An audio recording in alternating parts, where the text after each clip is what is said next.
All right, we are back. Dynasty Trades in 5. I'm Clay. Shane. I'm Scott. Let's go. We're going to nuke this baby. Nuke it off the charts. Most views ever. Nice. That was teed up for you. Yeah, nuke Hopkins. Let's just get right into it. Who's first? Let's go Scott. He's dead, no? I mean, come on. Let's be respectful to the man. His career isn't over at this point, but his fantasy season is. And we got the news recently that he's going to miss the rest of the regular season, or he's going to be out indefinitely, whatever it is. When I hear, oh, they hope to have him back for the playoffs, for my brain, that says his season is over. We don't care. Yeah. Enjoy Arizona Cardinals getting back for the playoffs. But for fantasy, for Dynasty, that hurts, because if you were relying on him, even especially if you were in one of those unfortunate leagues where the trade deadline is passed, you now have to just eat a aging 30-plus-year-old DeAndre Hopkins into the offseason. And people have talked about, I did a poll today on Twitter, and it was basically Hunter Renfrow and a second or Hunter Renfrow for DeAndre Hopkins and a second. And that stemmed from the Hopkins versus Renfrow poll that I did. It was about 50-50. So the market wasn't quite 50-50 on that one. They still said the Hopkins in the second. But, what a world. We're basically adding to Hopkins to get Hunter Renfrow. I think the issues here the problems are two things. Hopkins, one, was not good this year, which is fine. He's not been really good in his career in terms of like what he does per reception, which people are going to argue, oh, he's going to be a buy low because, he doesn't need speed and athleticism to win. Even if he's been hurt or lost a step, he can still have you're going to hear it. You're going to hear he's going to have a Larry Fitzgerald career, right? He's going to have 100 catch seasons into his mid-30s. Maybe that's true, but I think the thing is, if you look back, he's always been a guy that can draw a ton of targets. We talk on this show about how if guys can draw targets consistently, that has some skill to it. Like, we have to respect the fact that a dude gets 150 targets for 6 straight seasons. Like, he's probably pretty good. There's a reason they throw him the ball. But he was never good with that volume. Most guys, if you say, hey, they're going to get 176 targets, it's like, well, he was only wide receiver 4. Like, okay, well, he's just not super efficient. Now, this year, the concerning thing is I was looking, he's 61st in the league this year in market share of all positions, but still, that's still drawing targets. 61st. Like, that's not what you want to see from a number one receiver. I mean, and I'm going down the line.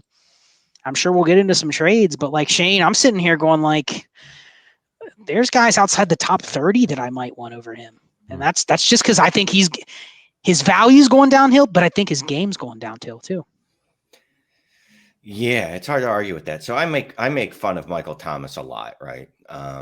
Basically call him just a volume king, but the true volume king, not to hurt everyone's panties, but yeah, it's DeAndre. Like you were talking about, for someone that gets as many targets as he does and has throughout his career, he should be scoring more than he does. Like, this is a guy that had 192 targets and only scored, and I say only scored 20 points a game. Michael Thomas scored 23 points a game on 185 targets. So Michael Thomas actually on a per target basis is better than DeAndre Hopkins. And that's pretty much par for the course. He's always been a guy that's going to need 1,000 targets because he's not going to do a lot with them. There's not going to be a lot of yak there. There's a reason that when he's out, Zach Ertz has looked a lot better and gotten a lot more targets because they run the same routes now. But anytime, Nook is out, it's Ertz that's feeding because Ertz is getting all those Nook targets. That's what he is now. He's not a bad player. You know what I mean? If I need a guy on my team that I think can get me 14 points a game, yeah, that's his ceiling now. So just know what you're trading for. He's one of those guys. Look, we love the name. It's just now you need to look at what he's going to be going forward in his career. He's not going to be. AJ Green's a good example of that. AJ Green was a guy we loved, and then he just turned into a dude. That's going to be DeAndre, unfortunately. He's not going to be bad, but he's definitely not going to be a league winner, and he's not going to be someone that really tips the scales by himself. So would you trade Hopkins right now for his teammate Rondale?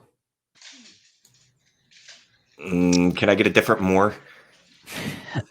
No, you can't get that other more. I think player for player, no. But I think that the value narrative might lean Rondale a little bit going into the offseason. I mean, but I'm looking at some other names like Mike Williams. Mike Williams is basically a younger version of Hopkins, right? He wins a little bit different, but kind of the same thing. Just if you look at their volume now, it's probably going to be the same. I mean, Brandon Ayuk. Those guys are like barely top 25 receivers. Like I'd take both those easily over Hopkins. Not even a question. So anyway, continue. What about Bateman? Bateman? Yeah, take Bateman. Okay. You guys love your 23 first. So we going 23 first. Any first. Any first. Any first. 112 2022. I'll take a first. 2024. Yeah, I mean, I'm just saying in the next 2 years, any first. Yeah, you gotta let me ask the trade question here. Okay. So we both just chimed in first. Yeah. No, this is a trade. So DeAndre Hopkins and a 23 first, or Rashad Bateman and the 201 in 2022. I'm sorry, it was Bateman and the 201, or Hopkins and a random 23 first. A random 23 first, because that's the most important thing.